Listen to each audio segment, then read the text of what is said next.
Hey guys, we had a really good night's sleep last night in a lovely location. It's been very midgy this morning though, so I've got my hat on to stop the midges biting.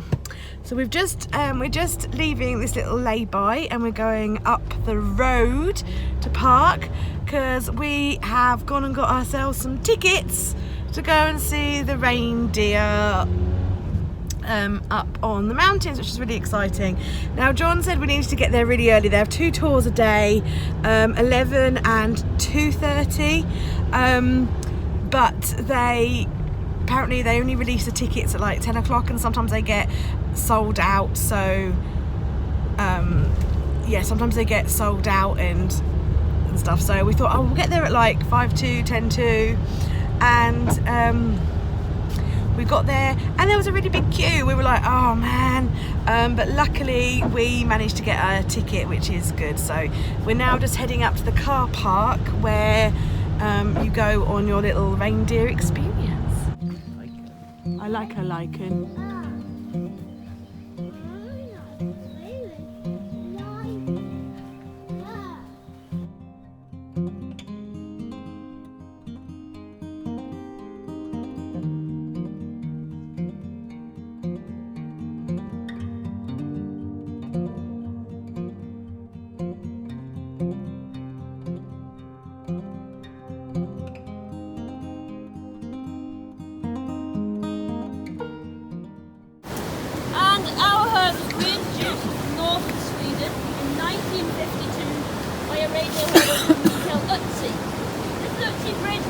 Over, and as you come across, look at the big boulder on the tree here. You might be able to see the words carved into the face of it. It reads Ötzi Bridge. At the bottom is a date, which is 1979, and that is the year that Mr. Ötzi died. But in the 50s, he brought around about 25 reindeer back from Scotland. It's about 150 in the herd just now. We are going to go and see a group of 30 of them, so what's that, a fifth of the herd? So not all of them by any means, but we'll tell you more about where the rest are.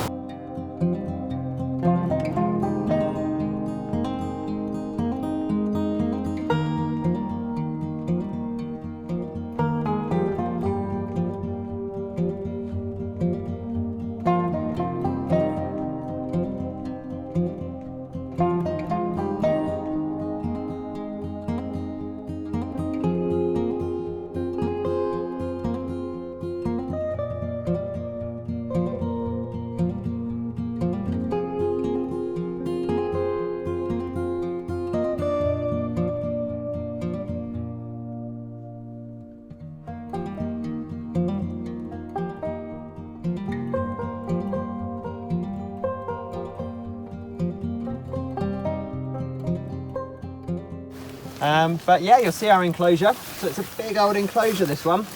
1,100 acres. So lots and lots of space for these reindeer to roam. 8 kilometres of fence line actually. So the fence line goes behind this ridge, and then behind this hill in the distance, Silver Mount, and then down into the woods where the reindeer might tend to sleep. So lots of space. But of course we've got 150 reindeer and we're only seeing 30 today. So we are the UK's only free-ranging reindeer herd. So a lot of the reindeer at the minute are out in the hills. So up on that little plateau up there, if you look up there, that's Cairngorm Mountain. Yep. It's looking pretty mystical at the minute with its peak in the top. But that's the 6th highest mountain in the UK. Wow. Behind there is a lovely little plateau where a lot of the reindeer's favourite food will grow, such as lichen and some other vegetation which they can sustain themselves on. And yeah, they're very independent. So the females we put out, actually we'll swap them again in September so everyone gets a chance in the enclosure. And when we put the boys out, there tends to be a few phone calls from the ski lifts up there of guys, the males are in the car park again begging everyone for sandwiches. Can you come and move them? So the females are far more independent. But the boys, I'm sure if they could speak for themselves, they'd say it's all about energy conservation, which I can buy into here. And we'll see a bit of that today when we go through this gate. We're actually going to go through another couple of gates, so we'll go through 3 gates in total.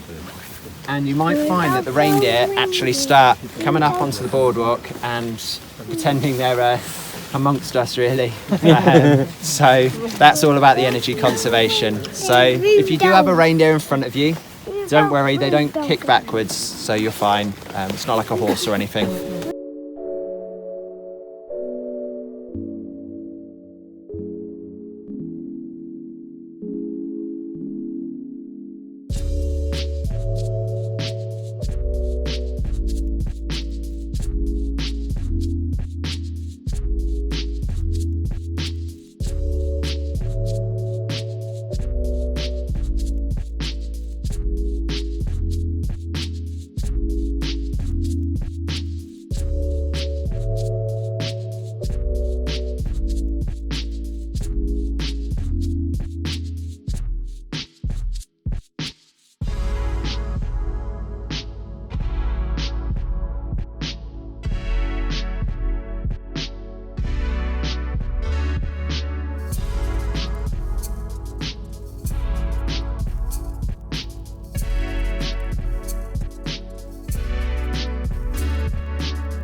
I'm going to apologise for the state of the reindeer. They're molting their winter coat right now. It's completely natural. Every reindeer in the world is looking like this. So there's nothing we can do about it. But I'm very sorry on their behalf. They're very scruffy. Right, so the first thing you're going to notice about them otherwise is their antlers.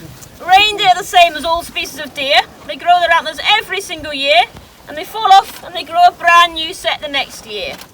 So every antler you see here is grown in 2019. All 2018 ones fell off over the winter months. They start growing around about April for a male reindeer, and they're fully grown by the end of August. So Olympic right in the middle of you guys here, his antlers are going to double in height by the end of August. And if you went back probably 8 weeks ago, he was bald. Antler is made of bone.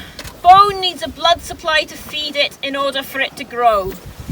So just now, the antlers are covered in a layer of skin. It's called velvet, and the velvet skin is carrying the blood supply. So Olympic's antlers here are very, very sensitive. Why? And if he was to break his antler right now, it's the same as you guys breaking an arm. It's a growing bone, growing part of his body. So the antlers will take from April through to the end of August to be full grown. What will happen then is that the blood supply will cut off at the base, right down where the antler joins the skull. And then that velvet skin will peel away. Dream on, mate. And the bone will harden up, and as soon as that velvet skin is gone, there is no feeling left in their antlers. All the feeling is gone. That means male reindeer can then use their antlers for fighting in the breeding season, which is September, October time. I know there's a hole in the bag and you can smell it. Trying to hide it. So male reindeer use their antlers for fighting, September, October time. And there's three big mature bulls in here who. The three of the biggest antlers, so I can't see any of them right now. Oh yeah, there's a couple in the back just here. Got Houdini down here. So their antlers are really, really big, and the bigger the antlers, the better if you're a male reindeer, because it means you can beat up the small males and end up breeding with more females. So it's a genetic advantage if you've got really big antlers. The flip side of the coin, though, there is that antlers can weigh up to 8 or 9 kilograms for a whole big set, which is a hell of a lot of weight to carry around on your head through the winter months. So around about November time, for the mature male reindeer, their antlers will fall off and they'll have nothing on their heads right through the winter until the new ones start to grow in the spring.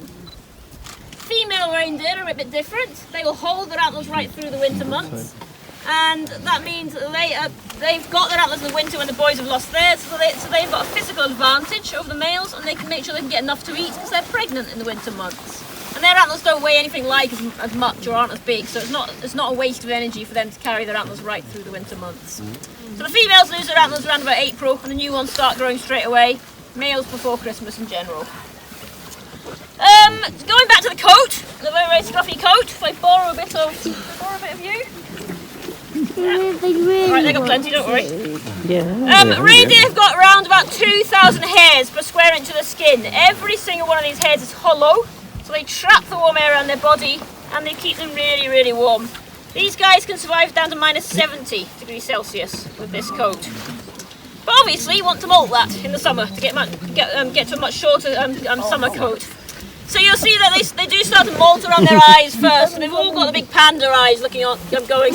Could you stop trying to raid pockets, please, Olympic? No. So the short, dark summer coat, short, dark coat you're seeing around their eyes and on their nose, that is their summer coat. Another month probably, and they'll be fully in their summer coats. And then the winter coat, this one again, will start growing in about mid-August. So really a short season.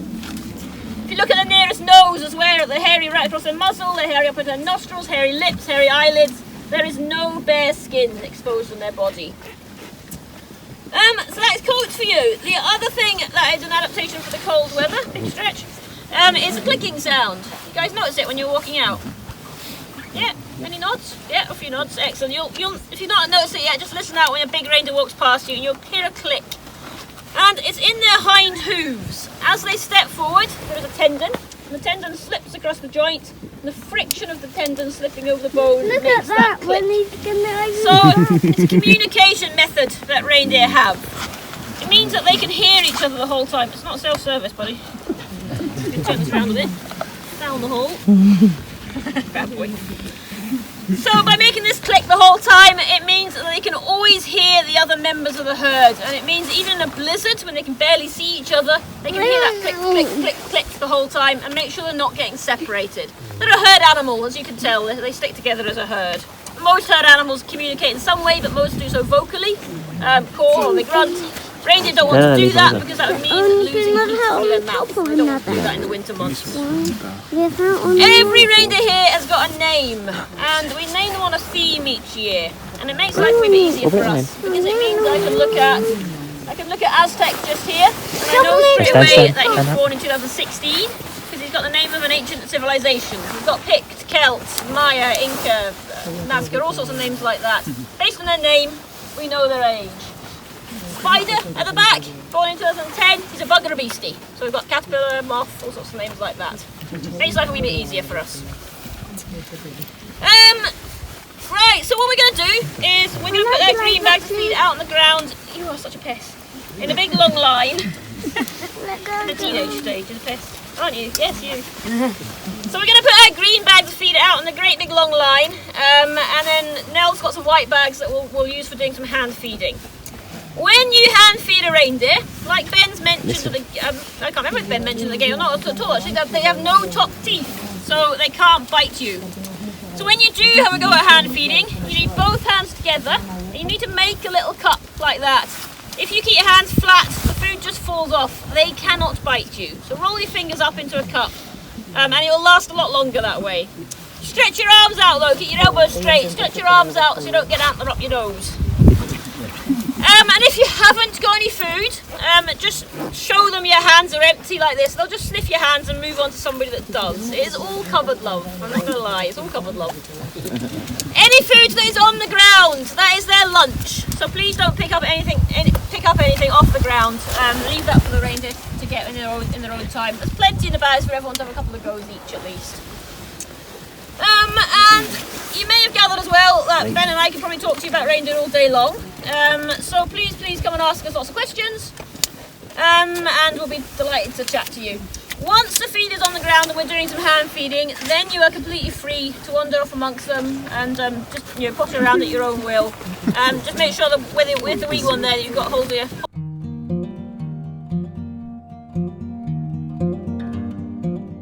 Wow, is that their fur? Oh my word, that's lovely. That'd make a lovely pillow, wouldn't it? And that would make a really nice bird's nest. It would, wouldn't it? I bet the birds love that.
So we've had a really lovely day. Yeah, lots of adventure, and just seeing the reindeer was absolutely amazing. So we found somewhere to camp for the night, just having a bit of, just cooking a bit of dinner. So I did do a video last year on, excuse me, what we eat while we're camping. So check that out if you want to see. It was kind of like how we prep our food and how we store our food and all of that. So tonight we're having a sausage casserole. I just have a traveller's notebook with a traveller's notebook insert inside with some of my handwritten recipes. I'm thinking of redoing this because I've kind of adapted and changed some of the recipes as we go along. So yeah, it's cooking up that right now. What are you doing right now, John? I'm filling up the kettle, ready for washing up water. And a cup of tea? And a cup of tea. Awesome. And small person is currently, what are you doing? On the picture. You did a picture, you're working in your journal, aren't you? Yeah, and I like it. It's really good. Really good. So she's got a box of, oh dear, I'll pick it up for you. A box of various craft materials. And yeah, she's just merrily working away in her journal. We don't really drink, but this sausage casserole does require wine. Now normally I buy like a small bottle of wine, but Tesco's don't seem to do them anymore, so I bought a big bottle of wine, so we may have a little drinky poo, a glass of wine each tonight. But this smells delicious. So this is dinner for tonight, our nice yummy sausage, bean and mushroom casserole with some sourdough bread. And we're in a beautiful location with trees, and over there is a river. So my people have just done the washing up, which is brilliant. So when we're cooking, often recipes are like for 4 adults, and I actually bulked this up a little bit. So what we do is we kind of cook half, and then, or you know, so I cook it all, and then we probably eat half, if not a bit extra sometimes, and then the rest we box up, and we shall have this for our lunch pack up tomorrow. So what we had for lunch today was the pasta from last night's dinner, so that's kind of what we do. And I've got the kettle on, ready for making a cup of tea. We are parked by a road, but it's not a very busy road, except when every time I pick up the camera to film something, a car comes past, but hey ho, never mind. Are you off exploring? They're just off having a little look, apparently. So it's quarter past 6. Yeah, 6:15. I've had makeup smudges, terrible. So I've got makeup all around my face. Makeup always slides for me. It's been quite hot today, actually, in the end, so that was nice. It's a little bit midgy here, so you know. So yeah, it's 6:15, and gonna just have a cup of tea, boil the kettle, have a cup of tea. I boil two kettles, one to put in the flask so that it's hot, ready for the morning, so we can have a wash, so that we don't have to worry about boiling the kettles before we can get washed and dressed. Yeah, when we're in the van and we're not staying at campsites, we boil the kettle and we have strip washes. Lovely. So yeah, gonna boil one for the flask and one to make a cup of tea now. And then we're gonna go to bed. We're all pretty tired. Little one's pretty tired. She did loads of walking up the mountain today to see the reindeer. So well proud of her, because it wasn't a long walk. It wasn't a long walk at all, but it was steep. And yeah, she did really well. So yeah, we popped into Avonmore as well today. Had a little mooch around, looked at the shops, went to a playground. Oh, so itchy. I've been bitten on the back of my head. Even though I've got a hat on, I've been bitten on the back of my head, which is so annoying. Yeah, so we did that. We spent like nearly all day doing the whole reindeer experience, really, and had some lunch and all that kind of stuff. So yeah, it's all this fresh air. We're starting to feel a bit tired. So nighty night, and we'll see you tomorrow for some more adventures. I'm not sure what we're going to do yet, but little one has been asking for the beach, so maybe we'll head to the beach tomorrow. Don't know.